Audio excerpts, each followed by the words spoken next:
Joining us on the line, probably doing his best Kris Kringle imitation out there shopping for Christmas gifts, is the Hall of Famer Thurman Thomas. How we doing, Thurman? Christmas shopping is over. I'm already done, Brownie. Oh, good for you, man. You're ahead of the curve. Yeah, about the last 5 or 6 years, I've been way ahead of the curve. Because guys usually do it, 2 days or 1 day before, and everything's gone. Everything's gone. So I've learned my lesson.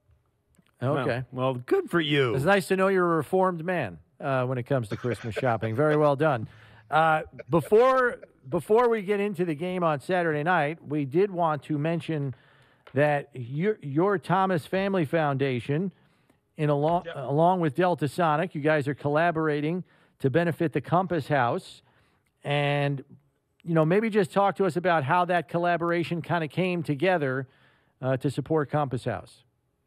Well, I've been knowing the Bendersons for a long, long time, and their person reached out to me. I think his name is Kyle George, and we've had conversation. He's had conversation with my wife, and I also like to thank Jeremy Kelly for really putting this together and really getting the key components and the key people together to do this. And yeah, I'm going to be out there with my wife.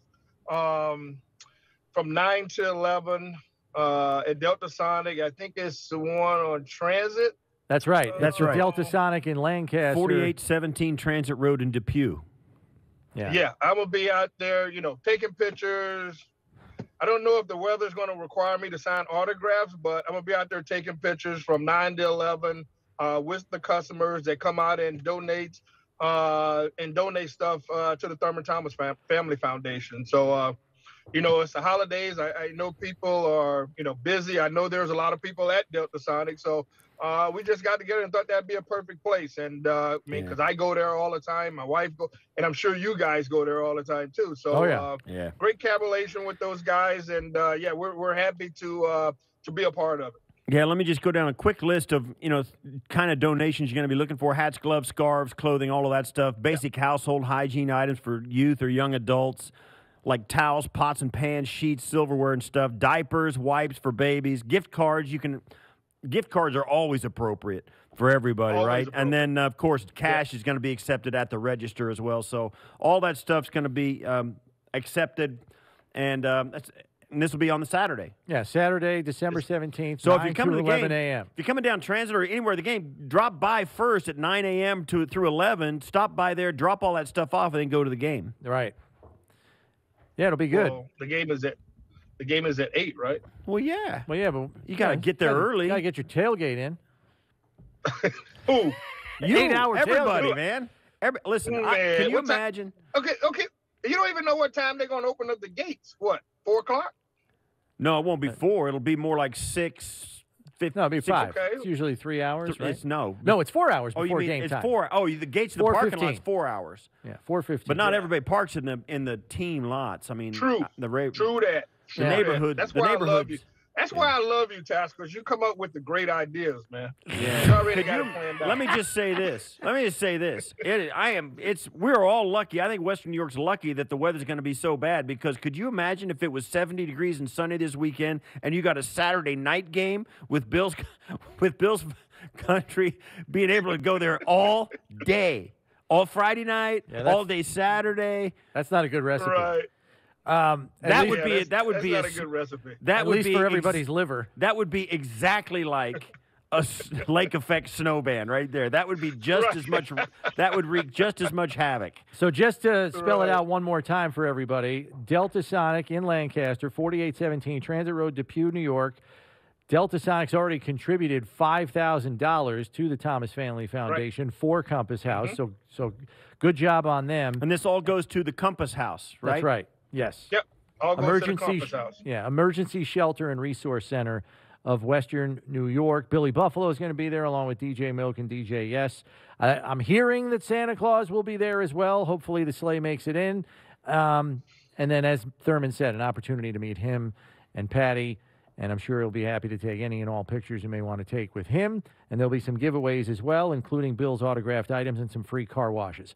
All right, so good luck with that event on Saturday, Thurm. Awesome. Thanks, Let's Thurm. get to the game. Appreciate it. Yep. Steve was referencing the Bills-Dolphins game that you guys played in, 44-34 the final. There was some snow on the ground, but it was like a dusting. Divisional playoffs. Made that old turf really slick. This new turf kind of holds the snow better, I feel. I don't know if it's going to change cleats for the guys if they have measurable snow. What did you wear if you ever played in measurable snow before, cleat-wise? You're asking me a question that I really can't answer right now because I have no idea. I have no idea. You know what, Brownie? But I will tell you this. It wasn't like a special cleat or anything like that. I just, and, we're playing on really hard turf. So I was just basically wearing turf shoes. I didn't change it to have the spikes, longer or what have you, or thicker. I just wore regular size shoes and regular size flats, and it worked out perfectly because I think this is an advantage for me, especially for a rent, because I know where I'm going. I know where I'm going. I know what I'm going to do. I know how I'm going to set up a guy. I mean, you've seen guys over the past years. I mean, look how great of a game LaShawn McCoy has in snow games. And I don't think he changes any of his cleats or anything like that. So, I wouldn't change a thing. And when I played, I didn't change a thing. It was different, too, because and I was watching a little bit of that game. Somebody put it out over social media, and I went back and watched a little bit of the YouTube of that game. The field was really, really slippery all over the place. Very slippery. This field is not going to be that slippery unless the snow will be slippery, but the field will not. In that 2017 game against the Colts, nobody was standing on the field because they were up on the snow, right? But it's a completely different surface, and you'll be able to see how it's going to be because the new surfaces are so uniform that if it's slippery at one corner of the field, it's going to be exactly the same slippery on the other corner, the opposite corner of the field. It'll be interesting to see what is going to be possible because depending on how the weather goes and what the temperature of the air is, how much moisture and how much snow, was the field frozen before they uncovered it and then the snow fell, or was it warm under the tarp when they uncovered it? And because that'll make all the surface different too. You just don't know until you go out there and start running around on it how it's going to affect the game. There's just no way to anticipate it. No way to anticipate it. But I tell you what, whatever it's going to be, I think the Bills are going to play an outstanding football game.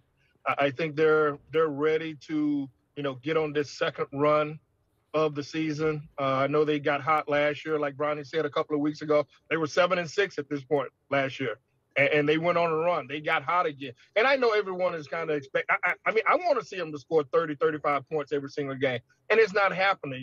They're winning the ways that Josh talked about the other day. They're finding ways to win. And when you have a team like that, when you talk about the elements, they don't worry about the elements. They worry about going out there, executing the game plan, and try to get another W to really get them going again because the offense has been sputtering in the last couple of weeks, but they've been able to win football games. Right. The Dolphins have kind of hit the skids offensively the last 2 weeks. You saw two different teams play them two different ways. San Fran mostly a zone scheme. Chargers decided to go press man. Didn't want to show any fear. They pressed those guys. They shut off the middle of the field, and Tua turned into a pumpkin in that game on Sunday night. What do you think the Bills do defensively on a short week here, Thurm? I mean, they probably just do what they normally do, right? I mean, they may take some elements of those two game plans, but they kind of do what they do best, I guess. Yeah, I think you won't see the Bills switch up or do anything differently. I mean, they play great defense all year long. And you know what? They're getting some guys back. Trey White didn't play in this game last time that they met. I think Jordan Poyer was out too. He was. So they've had Hyde some guys they had some guys who are out that are going to be back on the field. And I think that changes the dynamic of what the Miami Dolphins want to do, because having Milano out there and having Poyer and having Trey White, I mean, those are key three defensive guys that you have to handle. And coming off of the performance like they did last week against the Jets, and knowing that Miami has struggled in the last couple of weeks, I don't see them changing anything. I think the D-line is still going to get after the quarterback. They're going to get after Tua. And like you said, the running backs are not healthy. So, hey, I just think this is a perfect game for the Bills at this point to really really put some separation between them and the rest of the teams in the AFC. Right. And then you also, you look at the conference race, because if they win this game, the division is pretty much sewn up because they'll go 3 up on Miami with 3 games to play. They won't clinch the division, but for all intents and purposes, it's right there for them. I mean, they'd have to fall on their face not to win the division if they beat Miami Saturday night. So then it becomes a question of, keeping your foot on the gas to stay the top seed in the conference, because we've heard them talk the last 2 years now in the offseason. When the year ends, we have to get home field advantage in the playoffs. The top seed has been critical. I mean, wouldn't we all like to see Patrick Mahomes play a playoff game on the road for once? I mean, my God. For once. For once. It seems like he's in Kansas City every single year that the playoffs start. Yeah. Oh, yeah. And he got lucky last year because Tennessee was the 1 seed last year, but they lost to Cincinnati. So then they were the 2 seed, and they were all home games again. Right. Yeah. It's a big game. And I think our schedule, I think you guys may have talked about, if I looked at it, that, our schedule is a little bit tougher than theirs, Kansas City. Oh, it is. Kansas City's got one of the easiest. Yeah. Got one of the easiest. I think they played Denver twice, or have they played Denver twice? Yeah. But, yeah, their schedule is not like ours, but I don't mind playing these type of games because it builds character. It builds the strength of your football team. And, with Miami this week, Chicago next week, then, probably the biggest game out of this besides the Miami game is the Cincinnati game, because they're on a hot streak and, they're right on our tail. And they've, over the last 4 or 5 weeks, they've turned it up and they've won games without Jamar Chase and Joe Mixon. And Joe Mixon, you're exactly right. So, I mean, when they talk about Joe Burrow being one of the top guys in the National Football League, this is why. I mean, because I think they started off 1-4 maybe, or somewhere around there. I mean, the first 4 or 5 games wasn't good for those guys, and they've turned it around. They've become one of the teams that are very, very hot right now. Yeah, the Bengals did. Yeah, they started out 2-3 on the season before they started. Yeah, so they were struggling out of the with a little bit of probably a Super Bowl hangover from January. So yeah, give us an idea. This game. I mean, you talk about there's not going to be perfect conditions. What do you think? And we had Micah Hyde on here a minute ago, and we were talking about how each team, it's impossible to predict these games because even the weather becomes a matchup problem for the offense or defense of whatever team is playing. So the Miami team in this kind of conditions, which we don't know exactly what it's going to be, how they match up against the weather goes into the mix of how they match up with the Bills' defense. I mean, there's a whole new level of uncertainty about what this game's going to look like. But what's your best guess as to how this game unfolds? I think the Bills win. I think the guys up front, the offensive line, along with Dawson Knox, I think one of our running backs is going to get over 100 yards. I think one of our running backs is going to get over 100 yards, and that's going to really, all depending on the weather, once again, really carry us to victory. And if these two running backs, one of them get over 100 yards and another one get over 150 yards rushing, along with maybe 30 to 40 yards rushing for Josh Allen, I think they win the game handily. Miami can't run the football. We're playing great defense right now. And if they want to try to run the ball, I don't think they will be able to. So I see the Bills winning this game handily. I really do. Okay. And the Bills, by the way, the only team in the National Football League to run for at least 100 yards or more in every game this season. The only team to do that. We've gotten this far, Thurman, we haven't talked Cole Beasley. John Brown comes in 2 weeks ago. Cole Beasley's in now. They're both on the practice squad, but they could be called up at any given time for a game day. Brown has been the last 2 weeks, has played sparingly. What do you foresee as Cole Beasley's role going forward here? Do you see him as a minor role player or something bigger? I think it's something bigger. I absolutely do, because if Ron and Tasker, if you look at the beginning of the season, hey, man, Devin Singletary had about, 13, 14 catches after 2 games. They were doing the short passing game, and all of a sudden they started opening up a little bit more, and you haven't seen that since. And I think that's the reason why Cole is back. I think he gives you another element, which is we thought that Jason Crowder was going to be that guy. Jamison Crowder thought he was going to be that guy, but he's been hurt. And we haven't found anybody to have that slot. I love Steph Diggs, but I want him on the outside. I want him on the outside, stretching the defense along with Gabe Davis. So to have that element right there with Cole Beasley, and he's been in this offense for, 3 years. I know some terminology probably has changed from Dabo to Dorsey, but I think bringing Cole back, and I'm glad they have a conversation about the other things that happened once he left. And, hey, I think the Bills right now are doing everything that they possibly can to win a Super Bowl for the city of Buffalo. And if it takes bringing back Cole Beasley, these guys are ready for the long run. How likely you think it is that Beasley can walk off a pickup basketball court and play in the NFL game? You know what? I don't know how that's going to turn out, Tasker. You're exactly right, but I know that they can't run the no-huddle really, really fast. I think it's one of those games where, you know what, you let him get his legs underneath him. He did play 2 games in Tampa Bay for the Buccaneers and then retired. So, hey, I think the guy, he stays in pretty good shape. I know basketball and football are 2 different sports, but I think, you know what, he would not have taken on this opportunity to come back in some type of shape. Right. Yeah. I agree. What do you think? I agree. Yeah. I agree. How good it is. I mean, they'll get a feel for it during this week. I mean, he came in on Monday night, and it's a short week. So I think the only thing you fear, I think, is an injury. Yep.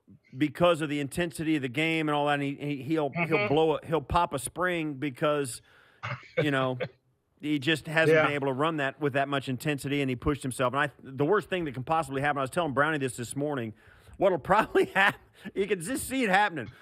The unthinkable happens. He gets in, they're going to put him in, he plays for a minute, he gets a snap, and all of a sudden there's nobody around him, and he has to run 65 yards for a touchdown. And and he blows a hammy because nobody expected him to be that open, right? I mean, that's what happens. These guys, the most unbelievable thing happens where he's going to win the game, and because they didn't believe it, he pops a hamstring because he got so open.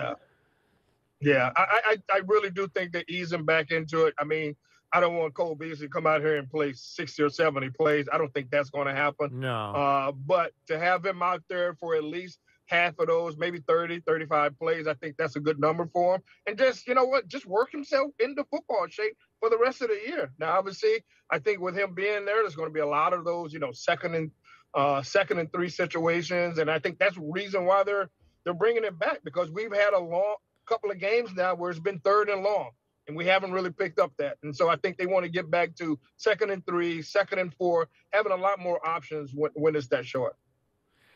Thurman, I don't know if you're aware of this, but the Dolphins' defense does not travel.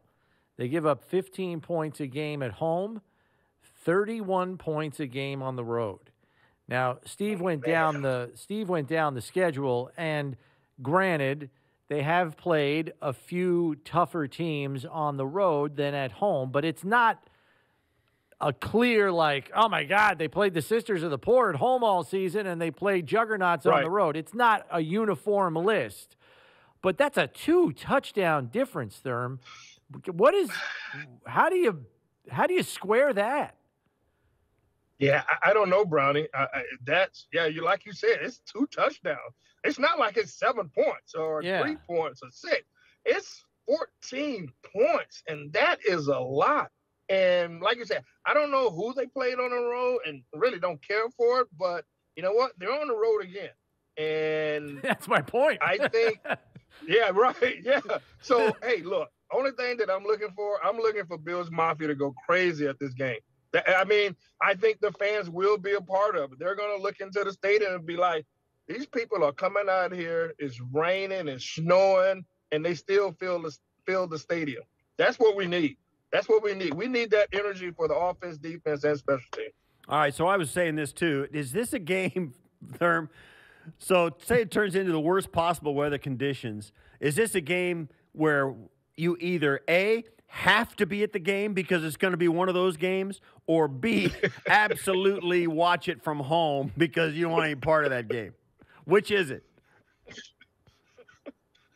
Until the forecast came out, I was 100%. I'm there, but now I'm 50-50.